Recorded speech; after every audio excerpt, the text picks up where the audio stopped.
Welcome to the Practical Futurist podcast, a bi-weekly show all about the near-term future with practical advice from a range of global experts to help you stay ahead of the curve. Every episode answers the question, what's the future of? With voices and opinions that need to be heard. Your host is international keynote speaker and practical futurist, Andrew Grill. Welcome to the Practical Futurist podcast. My guest today is a return guest, Minter Dahl. Thanks for being back on the show. My pleasure. We're going to talk about something close to your heart and more recently close to my heart, the future of podcasting. Your first episode was November 2010. What got you into podcasting? Well, at the time, I just left L'Oreal, and like so many things, I wanted to do what was digital. And so I started blogging in 2006 while on the executive committee worldwide. And at the time, it was considered illegal, if not improper, to self-promote, or they considered it self-promotion. In a big company. In a big company. As soon as I left, I'd been listening to podcasts. I'm like, well, why not I try this out? And so in a very amateur manner, I started podcasting. I actually believe my first ones were right after I left and were done in French the time I was in Paris. Really?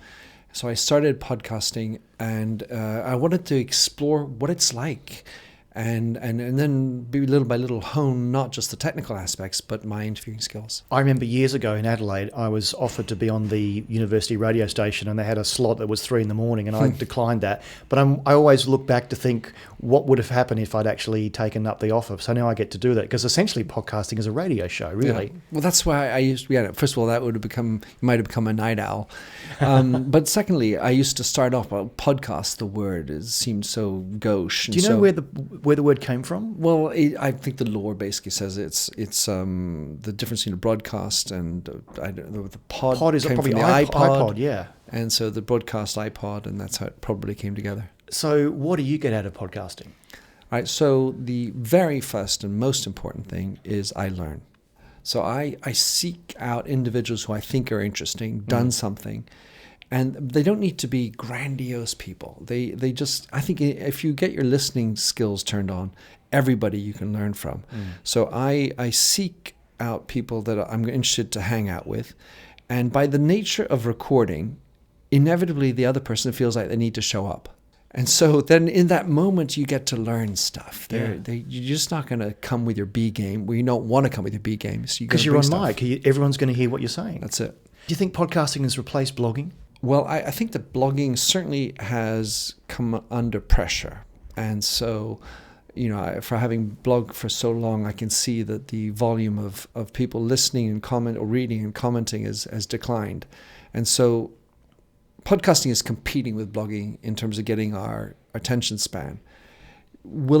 Has it replaced? No. I think that there's still a place for writing and reading and commenting.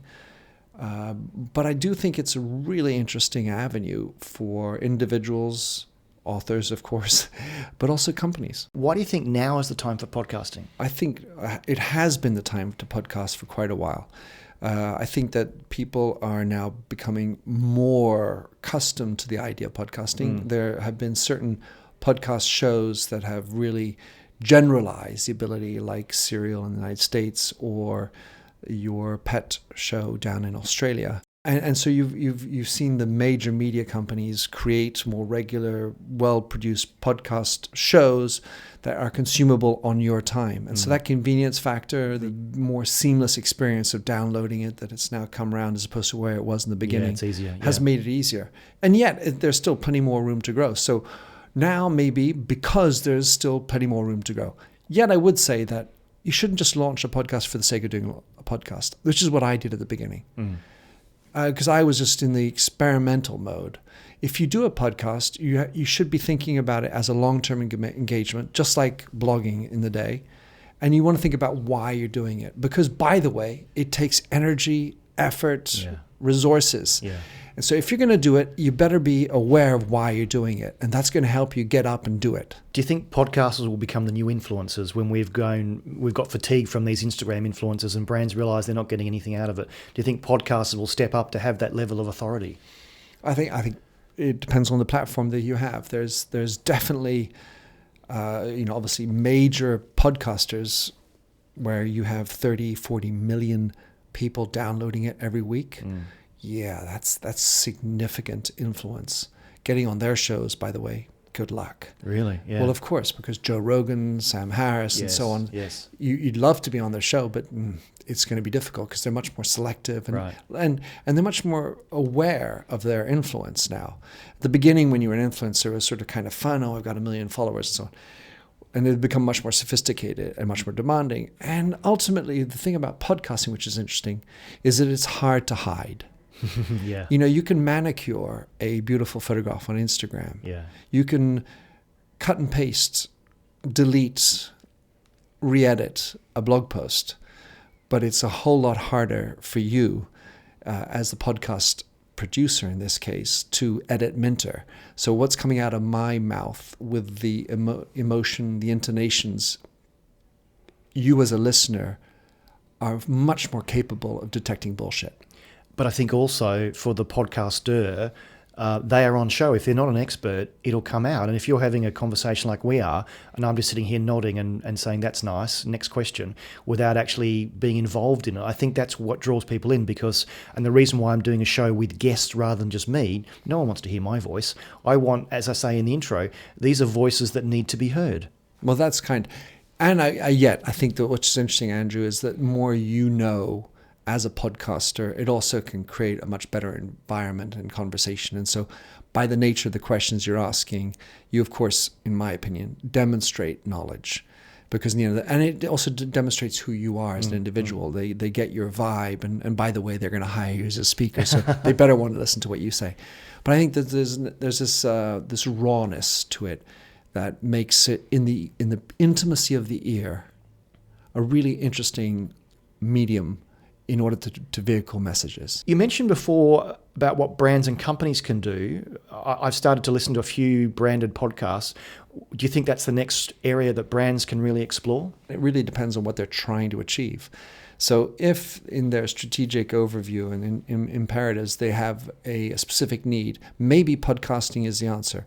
Podcasting is not necessarily what needs to be done. And so if you feel that you have an engaged audience, I would say even in B2B, it's probably far more interesting in a B2B environment where you have specific shared expertises within the business that you're operating, where you will get experts, and the interest of long-form podcasts can be of real interest. And yet, on the other side, there are various formats for podcasting, whether it's sort of the bite-sized 2 to 5 minutes. You got the 15-minute slot, you got 20-minute commute, you got the 45-minute jog, you got the 1.5 to 4 hours.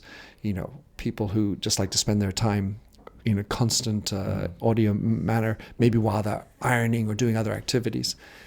Anyway, so there are many formats. And so what are you trying to achieve? Type of audience?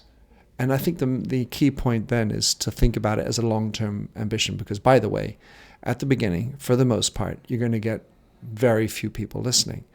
Getting people accustomed to you, understand the type of audience or the different types of people you have on the show, get them coming along on a regular basis. You need to do this regularly and have constant interesting conversation, of course. Now, you do a weekly format. How does that work in terms of production time and effort you've got to put into that? All right, so my general idea is to have a 30-minute type of interview.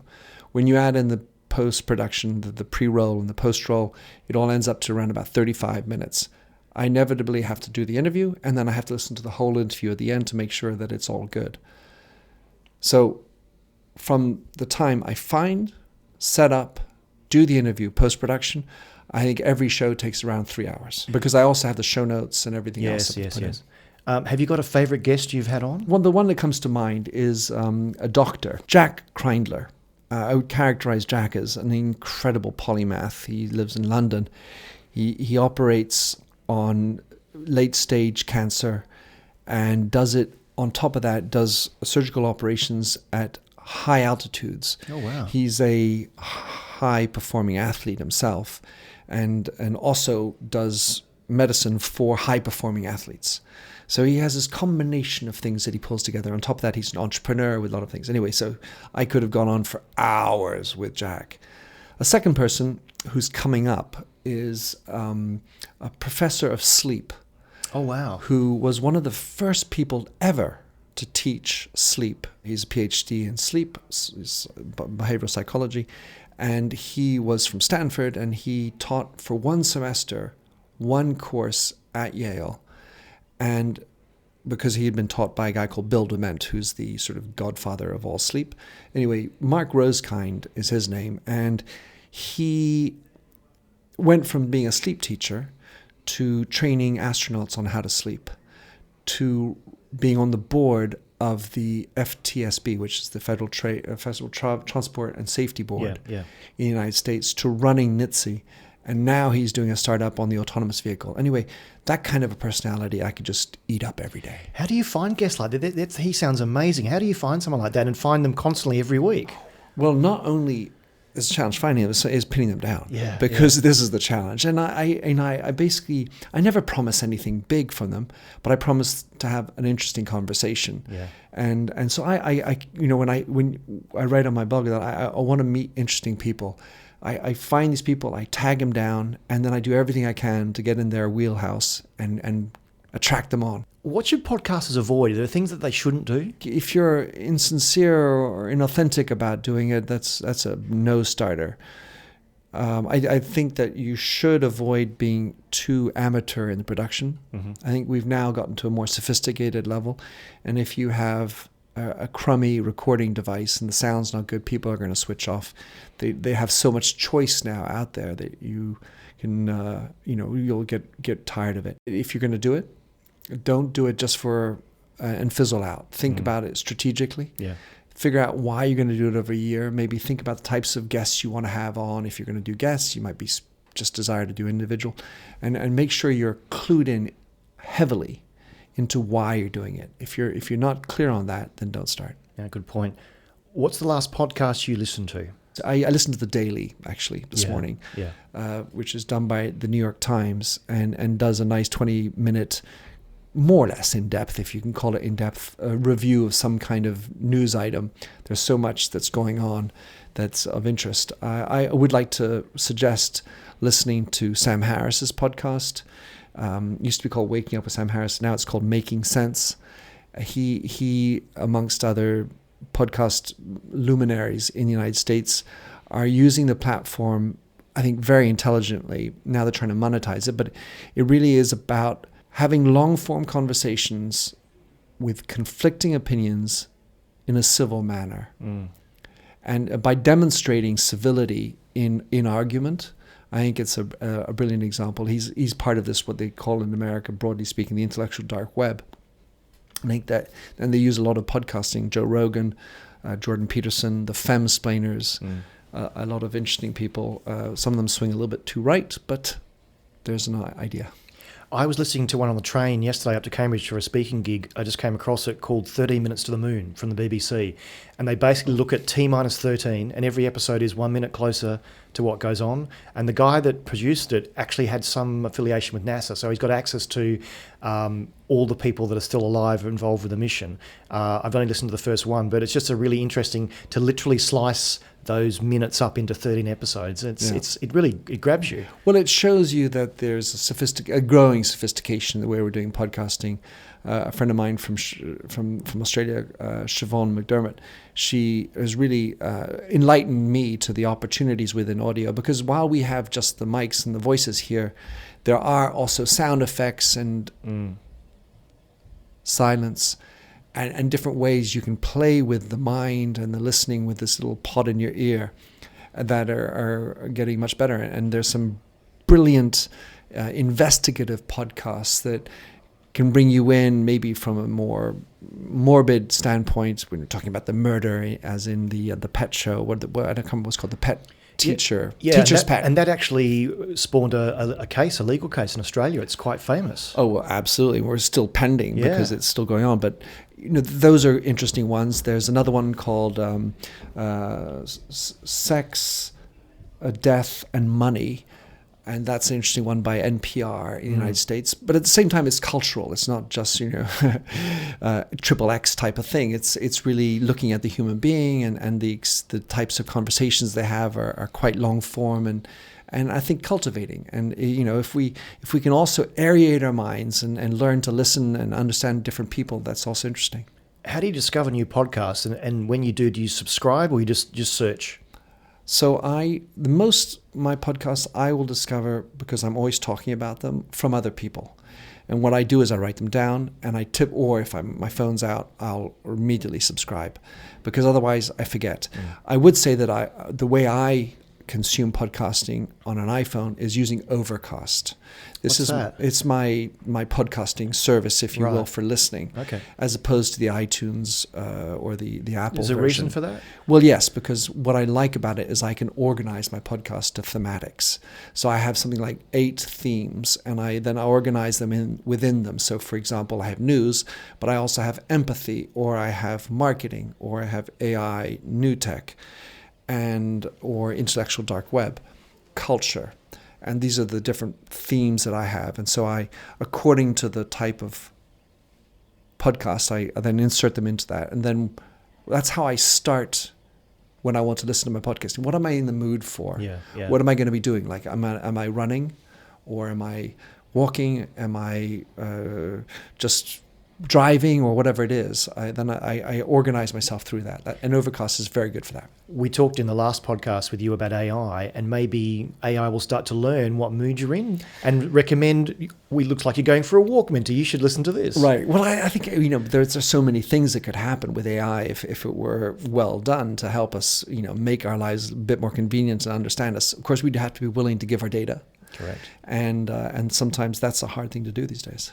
So what 3 things can people do to start podcasting themselves or for their business? What should they consider? Obviously, why they're doing it, but once they've made that decision, what are the next 3 things they can do? Right. So, of course, it depends a little bit on which business we're talking about, how big it is. Let's assume you're in marketing and working in a company and you want to do podcasting. Well, the first one is who's going to be in charge of it, because you need to have somebody who's got the mojo to take care of it.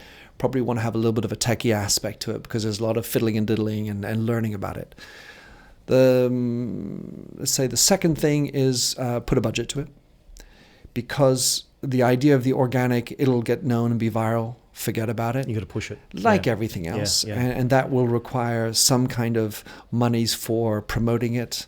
I think if you're in a business, you'll need to think that out, and that really leads back to, if you're doing it, think about why, because nothing for free. And then think of it as generally speaking, think of it in a business as a long-term project, because you're going to make some mistakes. You're going to go through some learnings, get it through. Try not to be perfect. Yeah. Think of it as an experience, an experiment, and learn to show who you are through it and be real. What's interesting, certainly with the Apple platform, the first podcast, and I've been through this, they have to listen to it to make sure it's not explicit or it's clean.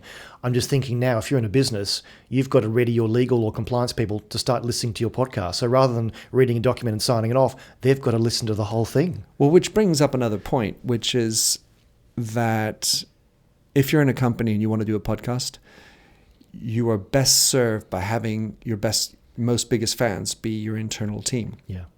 Because just like a blog or any other thing you're doing, if your team isn't interested in listening to you or reading what you're up to, then why would a customer be interested? Yeah. And so having them be interested in then relays, getting the word out, can be really useful. I just think a lot of companies I've been involved in, the most senior people have had their blogs written for them. It's a bit hard to have a podcast done for you. So if they're going to commit to it and they're going to be the voice or the face behind it, they've really got to do it for real rather than outsource it. Yeah, it comes back to what are you trying to achieve. If you're trying to show that you're real, then you better be on it. If you're just interested in sending out polystyrene messages with squeaky clean that are all legally, perfectly this and that, and that's the type of mojo you're on, then go for it. But don't expect a huge return. What about, I'm just thinking now, an internal podcast. So it's highly confidential, but it's for the company. Do you think there's merit in doing a podcast to do internal comms? Oh, I totally think so. I mean, obviously, if you're in a large company, I mean, if I'm in a consultancy and I don't have an internal podcast, I think I'm up the wrong tree. Aside from anything else, it's showing the type of culture you want to have. And it's demonstrating, it's helping to propagate a type of live culture. If you wait just for the CEO's speech at the Christmas lunch, or you have the single conversation at the coffee bar, this is an opportunity to have a larger live, or at least more real demonstration of your culture within an organization. And I'm thinking again, if you then have guests on the show and these are your employees, you can highlight some great work and everyone can hear about it. Yeah. I don't know why, well, I don't know because I'm not in a company right now to see a podcast, but I've not heard of internal podcasts. If you're listening out there, you're in a business, start it. But it means you're going to have to set aside time. So the more senior people have got to say, every week, every fortnight, I'm going to carve out a couple of hours to sit down and record this and research it. And then, as I was saying yesterday, actually, the reason senior executives do this, they have the feedback moment that someone listened to it and said, that was amazing. And they go, oh, was it? Yeah. And they keep doing it because they like it, other than, oh, I've got to record the podcast this week. Well, let me go back to then another challenge, which is if you were the CEO doing your podcast and everyone says you're great, beware of that feedback loop. Yeah. Because they're kind of paid to say you're great. Yeah. One other question I would ask, though, is if you're thinking about doing an internal podcast, why do you want to keep it internal? Well, that's my point. But maybe you start off, and often I've said with blogging, you start internally because you then get some feedback and you get comfortable with it. And then you go, it's ready for prime time. Right. So we won't talk about the numbers in the podcast, but I want to share my amazing team and all these stories. I think you're right. There's an interesting question within there. And I do think that, if you're going to do something and you want to be transparent, the danger at some level is that you might do some podcasts that people want to share. Well, it'll get out there somehow. You're right. It's an MP3. And so, be careful. Who should I interview next and why? Find people who've just done new books. They are very interested. For some reason, they want to talk about the books. They do. And they mention the word book every 3 minutes, which really annoys me. Right. But also be looking for people who are diverse. This is the Practical Futurist podcast. We've got to leave our listeners with some practical tips they can do next week. What are 3 things they can do next week to get into podcast? If it's to be a podcaster, I think you need to make sure you buy a good microphone. I use the Zoom H2 for my roaming recording, but I otherwise use at my desk the Blue Yeti. It costs about £115. For purposes of making the quality more even, sometimes when the recordings aren't done properly, I use a levelator as an easy, but sometimes a little bit too digital method. And otherwise, listen to other podcasts to sort of gauge which ones you like and why you like them. Yes. And so Overcast is my tool that I use to listen to podcasts for my discovery and for my organization and my listening.